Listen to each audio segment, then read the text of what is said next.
एक जमात बना है जिसको मानव साहब ने कहा है, बुद्ध ने कहा है, बहुजन हिताय बहुजन सुखाय।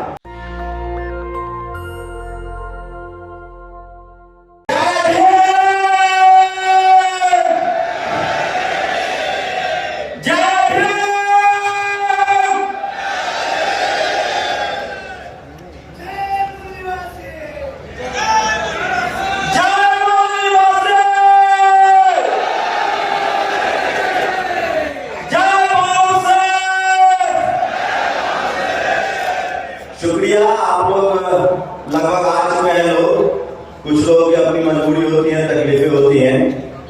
जो लोग भी मंच पर है, और शुक्रिया बाबा मस्तान साहब। ये पूरा बहुजन समाज आपके प्रति कृतज्ञ रहेगा, बामसेफ के प्रति जो इसके अध्यक्ष हैं, और वो तमाम लोग जो इस देश में बहुजन आंदोलन चला रहे हैं। आप लोग अंदाजा नहीं लगा सकते हैं इस देश में बहुजनों की बात करना, उनके हक अधिकार की बात करना कितना खतरनाक काम है। आपने कभी सोचा है 2500 साल पहले से लड़ाई चल रही है। कभी बुद्ध अकेले लड़ रहे थे, कभी कबीर अकेले लड़ रहे थे, कभी पेरियार अकेले लड़ रहे थे, कभी संत शिरोमणि रविदास महाराज अकेले लड़ रहे थे, कभी फूले अकेले लड़ रहे थे, कभी रामस्वरूप वर्मा अकेले लड़ रहे थे, कभी कांशीराम साहब अकेले लड़ रहे थे, कभी सूर्यलाल पटेल अकेले लड़ रहे थे, तो कभी करुणानिधि अकेले लड़ रहे थे, कभी कर्पूरी ठाकुर अकेले लड़ रहे होते हैं, कभी बाबा साहब अकेले लड़ रहे हैं। और हम सब इस लड़ाई को मुकम्मल सत्ता तक नहीं पहुंचा रहे हैं, क्योंकि हम समाज के रूप में जातियों में बने हुए हैं। हमें एक जमात बनना है जिसको मानव साहब ने कहा है, बुद्ध ने कहा है, बहुजन हिताय बहुजन सुखाय। मुझे शर्म आती है जब मैं स्कूल कॉलेज में गया, और जब मैंने टेलीविजन में नौकरी की, मुझे पत्रकार भी बना था, पत्रकारिता की पढ़ाई हुई, और दिल्ली भी चैनलों में गया, मैं वहां देख रहा था कि कुछ चंद मुट्ठी लोग हैं जो ज्यादातर जो जनरल कैटेगरी है संविधान में। मैं किसी को ऊंच किसी को नीच नहीं मानता हूं। मैं आज के समय में संवैधानिक दायरे की बात मानता हूं। मैंने देखा कि चैनलों में जनरल कैटेगरी के लोग हैं, एससी एसटी ओबीसी के लोग नहीं है, माइनॉरिटी के गिने चुने लोग हैं, और सब के सब जनरल कैटेगरी के लोग हैं। तो मुझे लगा कि ऐसा क्यों है। मैं भी आप ही की तरह से गरीब परिवार से पढ़ा लिखा हुआ था, गांव में निकल के आया, पत्रकारिता की पढ़ाई की, लेकिन उसके बाद असली खेल समझ में आया। जहां मैं आता हूं, मीडिया में गया, कॉलेज यूनिवर्सिटी में जाता हूं, सुप्रीम कोर्ट हाई कोर्ट जाता हूं, बिजनेस में जाता हूं, शहरों में जाता हूं, शहरों में बड़े बड़े मकान मिलते हैं, तमाम कंपनियों में नौकरी मिलती है। आखिर सोचिए आपको, कब तक मजदूर बने रहेंगे, कब तक मजदूर बने रहेंगे, कब तक लाचार बेबस रहेंगे, कब तक आपके बच्चे मजदूरी करेंगे। इस देश में सबके हम बनाते हैं, इस देश में नाले हम बनाते हैं, इस देश में बिल्डिंग हम बनाते हैं, लेकिन हमारी हैसियत नहीं है जब उसमें रहे। क्या वजह है? 90% की आबादी है हमारी, हम गरीब है, लाचार है, बेबस है। ये किसी किस्मत का दोष नहीं है, ये किसी ऊपर वाले का भी दोष नहीं है। ये जिसने जाति बनाकर 2000 साल से हमें स्कूल नहीं जाने दिया, पढ़ने लिखने नहीं दिया, उसकी वजह से है ये, और उसी को हम लोग जातिवाद, मनुवाद और ब्राह्मणवाद कहते हैं। कभी सोचा आपने? उसके बाद क्या हुआ? इस देश को आजादी मिली, बाबा साहब ने हमें संविधान दिया, उसके बाद एससी एसटी ओबीसी का हमको दर्जा मिला, जिनको मनुस्मृति के हिसाब से शूद्र और छूत बनाया रखा था। शूद्र और छूत आज भी मनुस्मृति के खिलाफ बोलने पर हमको जेल में डाल दिया जा रहा है। क्योंकि उसका चपरासी हो या चीफ जस्टिस हो, सब के सब जातिवादी हैं। आपको क्या लगता है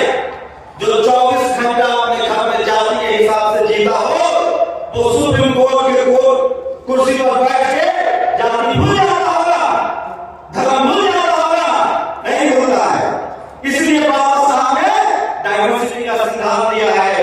जब हर कम्युनिटी के, हर जाति के, हर मजहब के लोग तमाम जगहों पर होंगे तब चेक एंड बैलेंस बनेगा। और ये लोग किसी को चेक एंड बैलेंस खत्म कर रहे हैं। जब हमारा देश आजाद हुआ उसके बाद इसके रिजर्वेशन पहले मिला, वो नौकरियों में जाने लगे।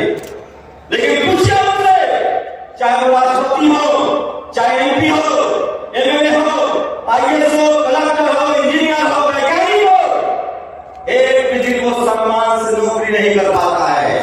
रोज डराया जाता है, रोज धमकाया जाता है, रोज उस पर केस डाले जाते हैं, सिया खराब किया जाता है।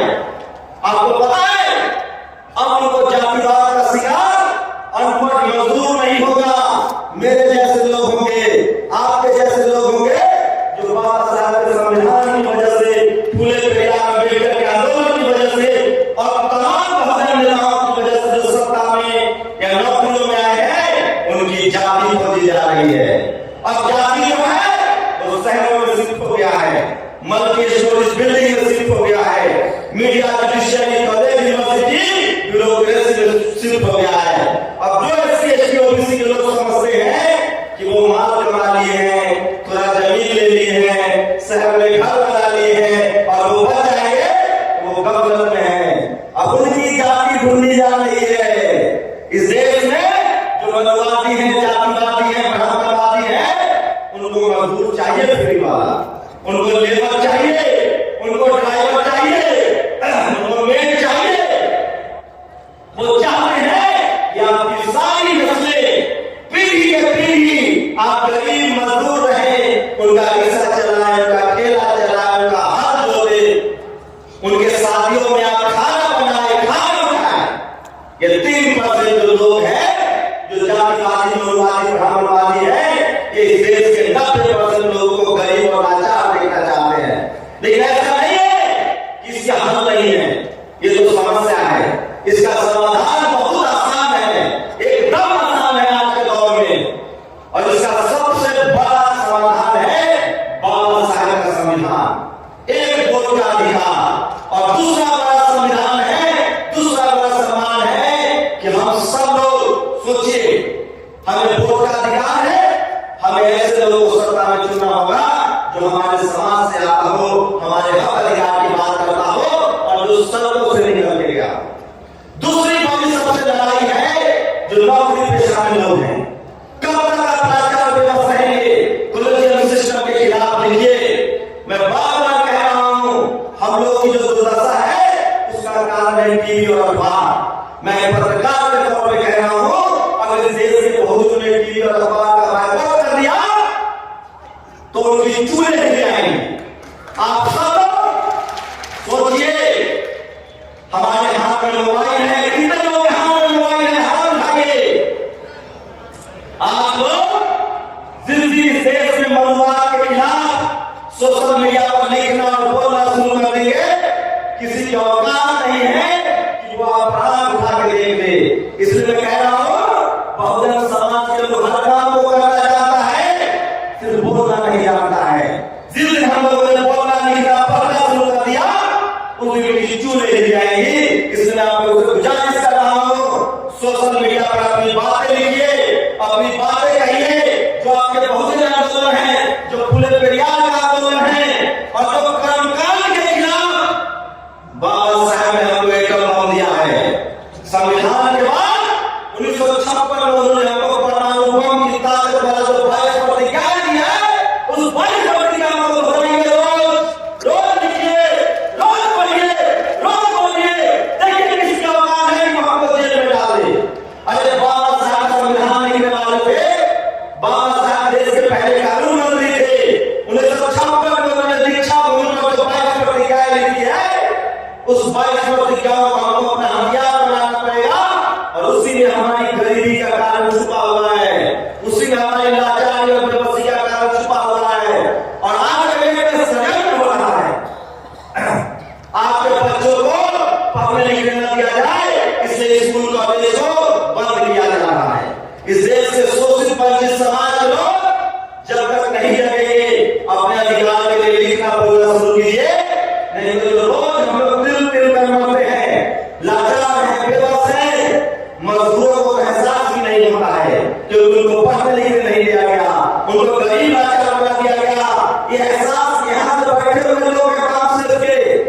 अब बहुत लोग जो पढ़े लिखे हैं, नौकरी पेशा में हैं, बिजनेस में हैं, शहरों में आ रहे हैं और उनकी जाति पूछी जा रही है। कॉलेज यूनिवर्सिटी में आपके बच्चे का अनुसार काटा जा रहा है। इसलिए कह रहा हूँ, और छोटी बात है, मुझे ज्यादा भाषण नहीं आता है, मैं वही बात कह रहा हूँ जो लोग मैं ज्यादा आपसे सुनता हूँ, मिलता हूँ, फेस करता हूँ। अगर बहुजन समाज का पढ़ा लिखा तबका, एससी एसटी ओबीसी माइनॉरिटी और गरीब लोग ये सोचते हैं कि वो कलेक्टर बन गए, एसपी बन गए, डॉक्टर बन गए, इंजीनियर बन गए हैं तो बच जाएंगे, उनसे पूछिए, रोज उनको जलील किया जाता है, रोज उनका सियार खराब किया जाता है, चाहे वो मंत्री हो, चाहे मिनिस्टर हो, चाहे राष्ट्रपति हो। इस देश में चीफ जस्टिस से लेकर चपरासी तक जाति के हिसाब से फैसले करता है। बहुजन समाज के लोगों को झूठ होना पड़ेगा और एक चीज दिमाग में डाल दीजिए आप लोग, इस देश में एससी एसटी ओबीसी माइनॉरिटी के लोगों को आपस में टांग नहीं खींचना चाहिए। एक झूठ हो ये राजेंद्र प्रसाद सिंह कहते हैं कि अपने ही लोगों की आलोचना करना, अपने ही लोगों को नीचे दिखाना ये मानवीय स्वभाव नहीं है, ये पिछले समाज का स्वभाव है, इसलिए हम लोग पिछड़ा है। आपस में झूठ होना पड़ेगा, वोट का रिश्ता डेवलप करना पड़ेगा। पहले सबसे पहले सत्ता में आओ, वोट का रिश्ता डेवलप करो। और दूसरी बात कह रहा हूं, ये जो टीवी और अखबार है, एक देश में मनोवादियों का एजेंट है।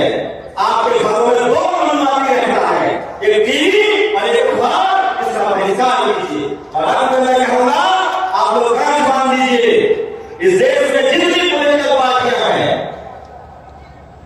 जो सवाल लीडरशिप वाली पार्टियां हैं, उनके पास पैसे की ताकत है, वोट तो बहुजनों के पास है, बहुजन नेताओं के पास है। और नेताओं के भरोसे मत रहिए, सामाजिक आंदोलन में जुड़िए, अपने आस पड़ोस के बच्चों को पढ़ाइए लिखाइए और क्रिया कसम खा लीजिए कि हम लोग किसी भी कीमत पर, किसी भी लाचारी में बेबसी नहीं, अगर हम पढ़ लिख गए हैं तो 12 साल का फिर सोसाइटी करेंगे और एक पड़ोसी का बच्चा जो स्कूल नहीं जाता है उसको स्कूल लेने का खर्चा उठाएंगे, तभी आरक्षण की लड़ाई मजबूत होगी। हम लोगों से गलतियां हुई है, हम लोग नौकरी में गए, पहली पीढ़ी, दूसरी पीढ़ी, तीसरी पीढ़ी अपने परिवार के बारे में सोचते रह गए और हमारा पड़ोसी, हमारा समाज का आदमी, हमारा बहुजन गरीब लाचार बेबस रह गया। इसलिए जितना संभव हो सके, हम लोग संपत्ति के लालची नहीं है, हम लोग आत्मसंतोषी लोग हैं, बहुजन लोग हैं। हम लोगों को अपने पड़ोसी के बारे में सोचना पड़ेगा। और लास्ट में मैं जानता हूं बात से तो मेरे लोगों को बात कहने की जरूरत नहीं है, लेकिन एक बात जान लीजिए कि हमारी गरीबी, लाचारी, बेबसी, इसकी सबसे बड़ी वजह है हमारा कर्मकांड में फंसना। जिस दिन हम लोगों ने पेरियार, फूले, अम्बेडकर की बातें मान ली, उस दिन हम लोग सशक्त हो जाएंगे। बस आपकी गुजारिश है, आपस में अपनी टांग रख लीजिए और जो भी कोई भी बहुजन आंदोलन में चला रहा है उसके साथ खड़े होइए। मैं जानता हूं कि कुछ लोगों ने समाज को ठगा है, लेकिन सबसे बड़ा सच ये भी है कि बहुजन समाज से जो भी मिला है वो बहुजन नेताओं ने मिला है।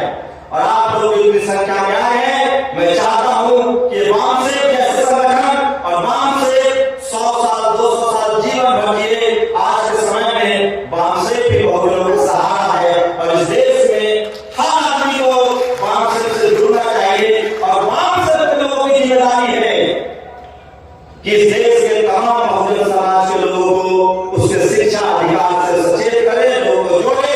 और अंत में एक ही बात कहिए कि अगर तुमको अमीर बनना है, लखपति बनना है, करोड़पति बनना है, जज बनना है, बैरिस्टर बनना है, करोड़पति बनना है, तो वाम से जुड़ो, फूले पेरियार अम्बेडकर से जुड़ो। मैं दावे के साथ कहता हूं कि इससे बड़ा हथियार गरीबी दूर करने का नहीं है। जो वाम से जुड़ेगा, जो बहुजन आंदोलन से जुड़ेगा, जो फूले पेरियार अम्बेडकर के आंदोलन को मानेगा, वो अमीर भी होगा, सम्मान से भी जिएगा और वो उससे बाकी दहाड़ेगा भी। इसलिए जरूरी है कि बहुजन समाज, फूले पेरियार अम्बेडकर, तमाम बहुजन आंदोलन के विचारों को आगे बढ़ाइए। और सबसे बड़ी बात है, आपस के मनमुटाव को खत्म कीजिए। और इस देश में आखिरी गुजारिश है आपसे, हमारे पास टीवी नहीं था, अखबार नहीं था, इसलिए हम 100 साल पीछे चले गए आजादी के बाद। हमारे पास सोशल मीडिया है, बहुजन मीडिया है, फेसबुक है, ट्विटर है, यूट्यूब है। हम लोगों ने बोलना शुरू कर दिया। बहुजन समाज के लोग हर काम में आते हैं, हर काम करते हैं।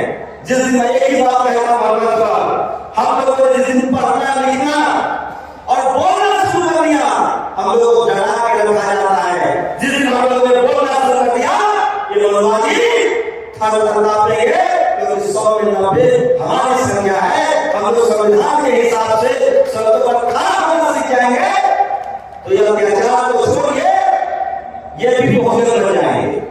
शुक्रिया। नेशनल दस्तक की आपसे गुजारिश है कि अगर इसको बचाना चाहते हैं तो नेशनल दस्तक को सब्सक्राइब करने के लिए रेड कलर के सब्सक्राइब बटन को दबाएं, फिर बेल आइकन की घंटी दबाएं। नेशनल दस्तक को बचाने के लिए बहुत जरूरी है कि हर खबर को शेयर करें, लाइक करें, कमेंट जरूर करें।